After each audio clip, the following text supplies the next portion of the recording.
Shalom, selamat sore Bapak Ibu dan saudara-saudari sekalian. Ada pepatah yang mengatakan tak kenal maka tak sayang. Oleh karena itu, izinkan saya memperkenalkan diri saya. Nama saya Maria Dwinanda Karolina Nabu. Saya berasal dari Pulau Sumba dan saya adalah mahasiswa utusan Fakultas Teologi Universitas Kristen Satya Wacana. Saat ini saya diizinkan untuk menyampaikan firman Tuhan di bawah tema Terlepas dari Belenggu yang terambil dalam Injil Yohanes 17 ayat 20 sampai 26. Bapak Ibu, saudara-saudari sekalian, di tanggal 1 Juni ini kita sama-sama memperingati hari lahirnya Pancasila. Oleh karena itu, mari di hari ini kita bukan cuma merayakan hari lahirnya Pancasila, tetapi kita mau untuk kembali mengingat serta merefleksikan bahwa kita harus terus menengungkan keadilan, kesetaraan, dan juga kesatuan dalam hidup berbangsa dan bernegara. Serta kita mau untuk melepaskan setiap belenggu egois dalam diri kita. Bapak, Ibu, saudara-saudari sekalian, untuk mengawali khotbah saya hari ini, saya memiliki sebuah pertanyaan. Adakah di antara Bapak Ibu yang dalam hidupnya tidak pernah merasa dibelenggu oleh sesuatu hal? Sangka saya pasti kita semua pernah ya mengalami sesuatu hal yang membelenggu kita, atau kita terbelenggu dalam satu hal. Contohnya dibelenggu oleh cinta, harta, egoisentris, dan lain sebagainya. Kira-kira Bapak Ibu, kapan terakhir kali kita menyadari bahwa hidup kita ini sedang berada dalam kungkungan belenggu itu? Nah, dalam situasi kita saat ini, saya merasa bahwa tidak sedikit di antara kita yang sedang berada dalam kungkungan belenggu itu. Akan tetapi, kita cenderung tidak menyadari akan hal itu. Dalam bacaan leksionari kita yang pertama, dalam Kisah Para Rasul 16 ayat 16 sampai 34, itu menjelaskan dengan baik Bapak Ibu tentang kehidupan seorang perempuan yang terbebas oleh roh penuhnya. Dan juga kisah tentang Rasul Paulus dan juga Silas yang terbelenggu kakinya dari kepala penjara, dan kemudian mereka terbebas itu karena adanya relasi yang intim mereka dengan Tuhan, dan juga itu termuat dalam doa mereka dan puji-pujian yang mereka naikkan. Nah, ternyata yang menarik di sini Bapak Ibu dan saudara-saudari, doa di sini bukan hanya sekedar dapat membebaskan kita dari belenggu itu saja. Namun doa di sini juga dapat mempersatukan kita. Nah, hal ini Bapak Ibu saudara-saudari sekalian yang akan kita dalami bersama melalui perikop teks kita hari ini, yaitu dalam bacaan Injil 17 ayat yang ke-20 dan 26. Mari Bapak Ibu kita sama-sama membacakan Yohanes 17 ayat 20 sampai 26. Amin untuk firman Tuhan. Kiranya kita bukan cuma membaca dan merenungkannya, tetapi kita mau menerapkannya dalam kehidupan kita sehari-hari. Baik Bapak Ibu, saudara-saudari sekalian yang dikasihi dalam Yesus Kristus, dalam bacaan Injil kita di Yohanes 17 ini, jika kita lihat dengan seksama, Yesus Kristus berdoa untuk murid-muridnya. Di situ Yesus mengatakan bahwa menjadi satu. Jika kita perhatikan baik-baik ya di bacaan kita, kata menjadi satu di sini Yesus mengucapkannya tidak hanya satu kali, tetapi 4 kali yang kita dapat lihat dalam ayat yang ke-11, 21, 22, dan 23. Ini berarti apa? Berarti Yesus menganggap menjadi satu itu adalah center atau hal yang sangat penting di sini. Lalu apa yang menjadi maksud Tuhan yaitu menjadi satu? Apakah Tuhan Yesus mau atau berharap kalau semua muridnya menjadi satu tanpa adanya perbedaan dan keanekaragaman itu? Nampaknya bukan, Bapak Ibu dan saudara-saudari sekalian. Yang Yesus harapkan di sini, jika kita lihat dari akar katanya yang dalam bahasa Yunani yaitu heis, ini diterjemahkan dalam bahasa Inggris itu one atau satu. Nah, ini menggambarkan bahwa Yesus mau agar mereka tetap satu adanya di tengah perbedaan yang ada itu. Mereka menjadi satu.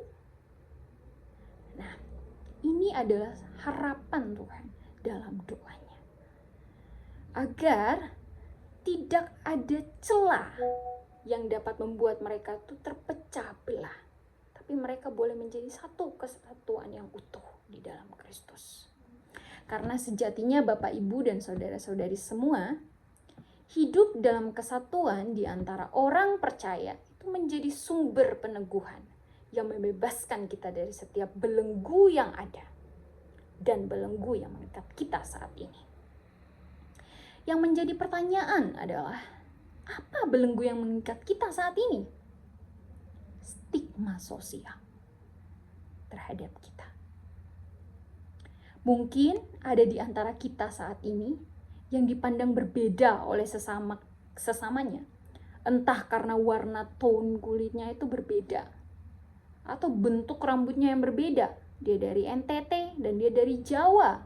Jelas Bapak Ibu, ada perbedaan dari bentuk rambut, warna kulit, dan lain sebagainya. Atau bahkan dia memiliki cacat fisik dan memiliki gangguan mental. Nah, mereka ini cenderung ada dalam belenggu yang mengikat mereka karena adanya stigma-stigma sosial buruk terhadap mereka, Bapak Ibu. Contoh lain, norma sosial. Saya pernah mendengarkan sebuah cerita dari dosen di kampus saya, yang dimana beliau pernah datang ke suatu daerah yang memproduksi bahan makanan itu dari olahan daging kambing. Nah, beliau mencoba untuk bersama-sama dengan stafnya untuk mempromosikan bahan olahan mereka itu ke Alfamart. Dan ketika mereka sampai di Alfamart, ternyata syarat yang dibutuhkan itu adalah bahan produksi itu sudah harus ada sertifikat halal dan non-halalnya. Nah, ini sebenarnya menunjukkan bahwa adanya norma sosial yang mengatur atau mengikat kita untuk sesuai dengan aturan agama tertentu. Nah, ini adalah beberapa contoh Bapak Ibu yang menggambarkan kita sedang ada dalam belenggu itu.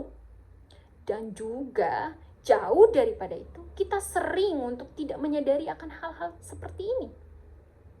Sehingga kita kurang menyadari dan kita menutup mata serta telinga kita kepada semuanya itu. Dan akhirnya kita condong untuk berfokus pada diri kita sendiri. Egois dan tidak mempedulikan orang-orang di sekitar kita. Kita menutup mata, Bapak Ibu.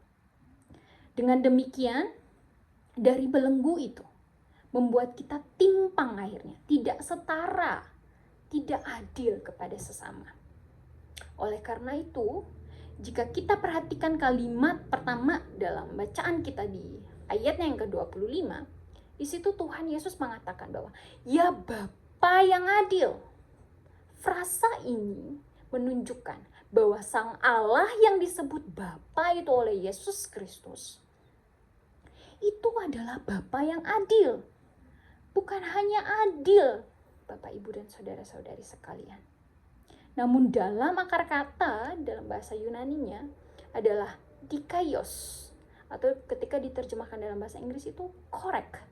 Jadi Bapa itu bukan cuma adil, tetapi dia benar dalam lakunya. Dan diteruskan lagi dengan perkataan Yesus selanjutnya, bahwa dia mengatakan bahwa memang dunia tidak mengenal engkau, tetapi aku, Yesus Kristus itu mengenal engkau, Allah itu. Nah, frasa ini dengan jelas menunjukkan Bapak, Ibu, dan saudara-saudari, bahwa kita yang ada dalam dunia ini tidak mengenal Bapa yang adil itu, Bapa yang benar itu.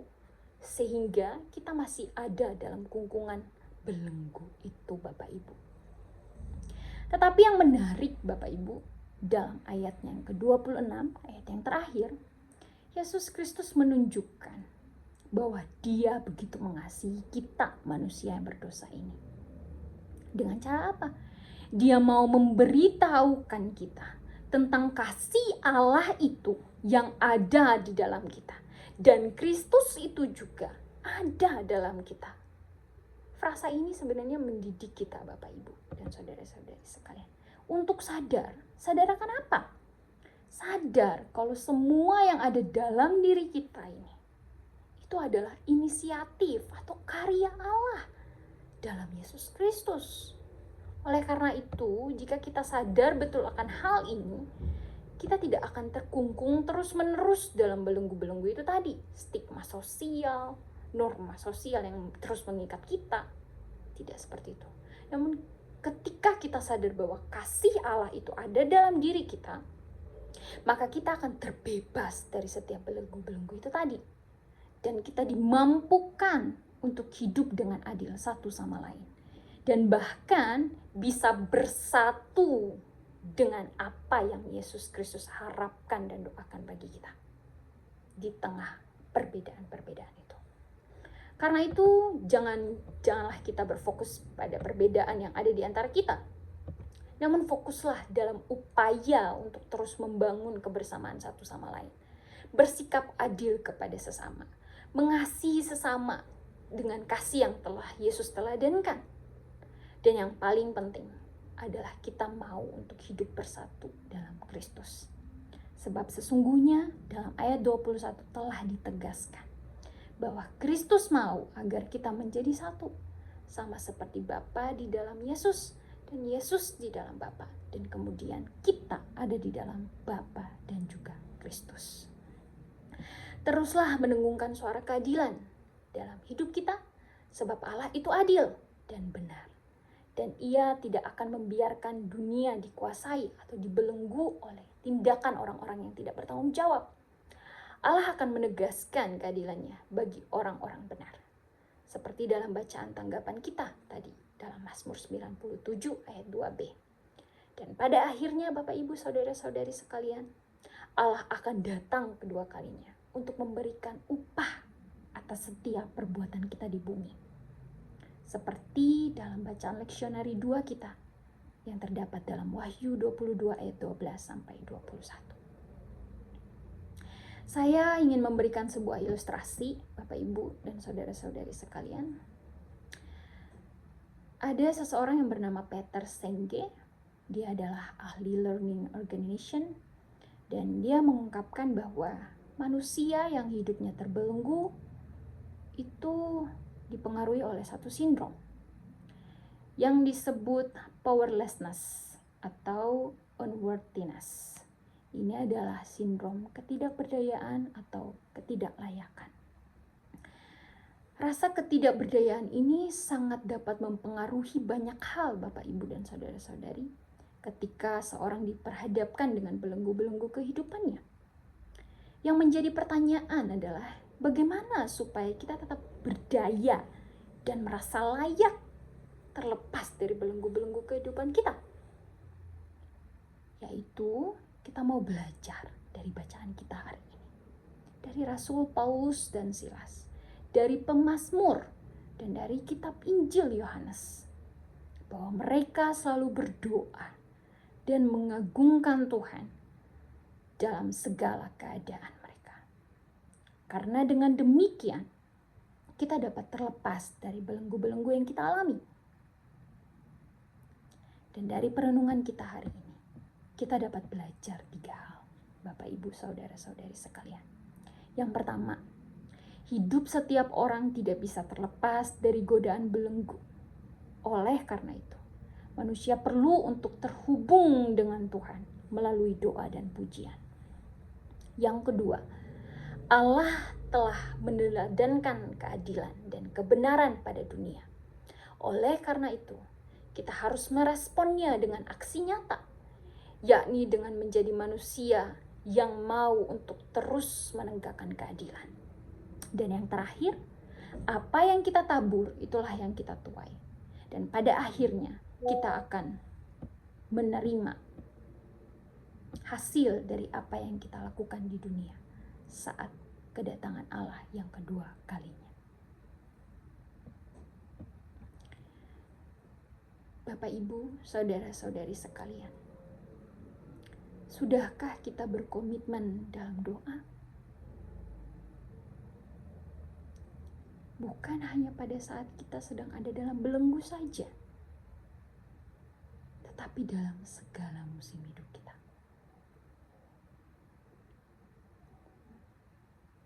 Sudahkah juga kita bersikap adil kepada sesama?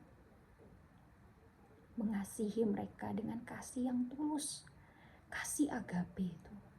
Dan bukan cuma eros atau filia. Mari Bapak, Ibu, dan saudara-saudari sekalian, kita membangun komitmen doa kita dan mau untuk terus mengagungkan Tuhan. Dan mari kita terapkan komitmen itu dengan tindakan nyata kita, yaitu dengan berlaku adil pada sesama dan mau untuk hidup bersatu dengan orang lain. Dan dengan demikian, kita telah menjadi bukti nyata dari kehadiran Allah dalam setiap pribadi kita. Amin untuk firman Tuhan. Tuhan Yesus memberkati kita semua dan menolong kita dengan firman-Nya.